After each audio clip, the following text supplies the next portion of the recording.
The Matrix has you, Neo, yet not maybe the way you think it does. What if I told you there is a digital copy of you out there that companies and governments use to determine the future? Something like a Sims or holodeck copy that they can constantly run weakness and strength tests against. Except it's an entire world through which they test and perfect decisions to further enslave you. We have been living in a digitally surveilled world for decades now, and the data collected from that has created a clone of you. They say the AI knows more about you than you do. It knows every video and post you have liked for decades. It even has your facial reactions to things on the screen. It listens to your real-world conversations and understands them.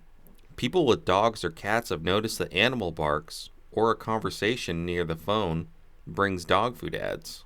If you have an in-person conversation about how hungry you are, you will likely see a Facebook ad within a few scrolls for food. I've even noticed the ads are geolocated and change at different houses. Do a test for yourself and see what happens. Talk about craving a random food or buying a new pet and see what ads show up. Your digital avatar is even operating on a psychological profile they have created for you. That's why so many people theorize the AI knows you better than yourself. We gave it a massive amount of intel our whole lives. Every time you agree with an app's TOS, you allow them to spy on you. They legally get to access your camera and mic. The AI also knows everything you have ever typed on Twitter, in an email, or text message. All your opinions on current events or celebrities are beyond invaluable to the government. And remember that it isn't just you. It is everyone you know and interact with that the AI has access to. That's how they can create mass hysteria and move narratives in the country. They push fashion and cultural changes. This is why such fantastic changes can occur in a few short years, such as the explosion of the transgender movement. It seemingly came out of nowhere. It doesn't need to convince a majority of the populace to change the world. It simply knows what areas to slightly nudge, and who are the radicals to promote as leaders. Meanwhile, it understands the radicals to silence, and the masses usually just comply or go along with things.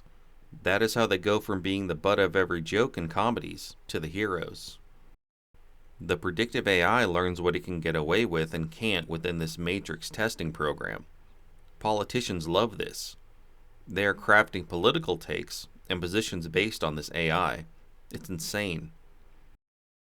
I would imagine that politicians asked how they could end the pesky problem of freedom of speech in America. It's a simple matter of asking the AI and letting it give multiple scenarios and suggestions based on all this info. This may take it days to calculate out, but the powers that be have time. I theorize that the AI figured out that censorship had to become ubiquitous on social media. Then to get that, they realized it had to be reasonable at first, moving things slowly. I remember when there was no censorship on platforms, and that if you didn't like something, you simply banned them. It worked just fine. Then they made the seemingly reasonable move to ban slurs. Then it became radical political takes. And then they banned even reasonable takes, or questioning the official narrative. As people have gotten used to the online censorship, they want to bring that into the real world as well.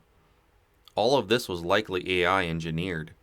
Not just that the AI provided the strategy, but also the advanced bots to push this narrative on social media. ChatGPT has shown us that AI is indistinguishable between another human. ChatGPT even just passed the legal bar in medical exams. It is fooling doctors. Elon Musk's recent purge of Twitter proved that most of the accounts were simply pro-government bots, for lack of a better term. They retweeted and liked everything the system needed, and even engaged in prolonged arguments against dissenters. One way to stop this gaming of our world by computers would be to throw all our phones out, but that's not going to happen. We could instead ban private companies from gathering any information through apps. They'd have to go back to an advertising model like TV and radio used to have, but oh well. I think we can survive without targeted ads. Here's a crazy thought. Maybe we're the digital version of ourselves in a current simulation. and our real selves are outside the Matrix in the regular world. Who knows? Scientists are stunned by the observer effect. It's a recent quantum physics discovery where basically things don't really happen unless someone sees it.